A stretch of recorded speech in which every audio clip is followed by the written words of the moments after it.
ساختەکاری و دزینی دەنگی خەڵک و لایەنە سیاسیەکانی دەرەوەی دەسەڵات لە کەرکووک ناکۆچی خستووەتە نێوان هێزە سیاسیە کوردستانیەکان و کاریگەری خراپی کردووەتە سەر ئەو پەیوەندیانەی گوایە زیاتر لە 14 ساڵە دەپارێزرێت.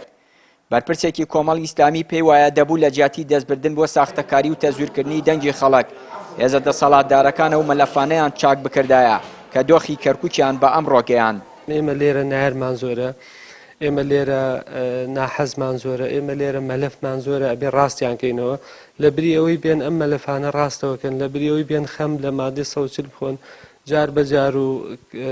سات بە سات ئەمانە زیاتر خۆیان ناشرینەکەن، ئەمانە زیاتر وا ئەکەن کەوا تەبایی و پێکەوەژیانی ئاشتیانە لە کەرکووکان نەمێنێ بەداخەوە ئەمانە جێی داخە، چونکە ئێمە تەنها هۆکارێک تەنها وەسیلەیەک بۆ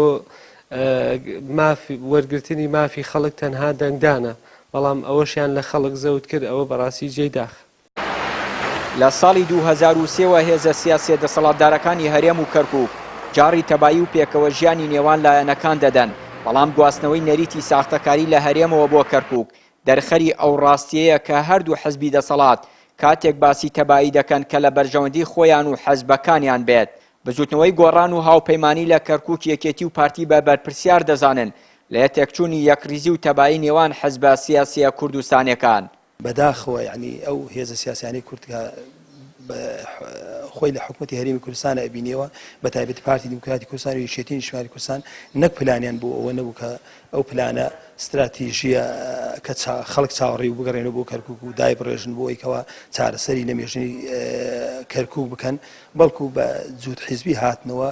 لە سەرەتاوە کەوتنە بەشبەشێنەوە هەر لەسەر دروستکردنی ئاسایش و لەسەر پەروەردە و لەسەر ئەوانە، بۆیە ئەوە ڕەنجی دایەوە لەسەر لایەنە سیاسیەکەش لەسەر مەسەلەی هەڵبژاردنیش لەسەر هەموو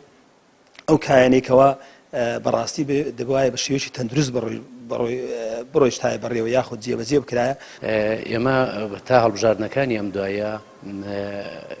ئێمە نەمانتوانیوە کارێکی وا بکەین لانی کەم لایەنە کوردستانەکانی خۆمان هێزە سیاسی کوردستانەکانی خۆمان یەکدەنگ بن و تەبا بن، ئەمە ژەگەڕێتەوە بۆ بەرژەوەندی هێزێکی سەرەکی لەم شارە کە ئەزانین لە ئێستاە هێزەکانی پارتی و پارتی دیموکراتی کوردستان لە کەرکووک لە دوای 16 ئۆکتۆبەر و حزوری نییە، تەنها هێزی سەرەکی هێزێکی دیاریکراوە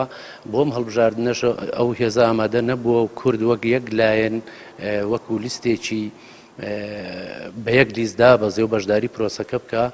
هەموو هەوڵێکی حەزبە کوردستانیەکانی کەرکووک لە ساڵانی ڕابردوو بۆ ڕێگری بووە لە گواستنەوەی ئەزموونی تاڵی حکومڕانی هەرێم بۆ کەرکووک، بەڵام بەرژەوەندی حزبی و بازرگانی نەوت و دابەشکردنی پۆستەکان هەردوو هێزە سیاسیە دەسەڵاتدارەکەی کوردستانی هاندا لە کەرکووکیش هاوشێوەی هەرێم هەڵبژاردن بکەنە گاڵتەجار و لەو شارە شوێنایەکی دزێوی کورد و ساختەکاری نیشان بدەن. چیانوری کەناڵی ئاسمانی پەیام، کەرکووک.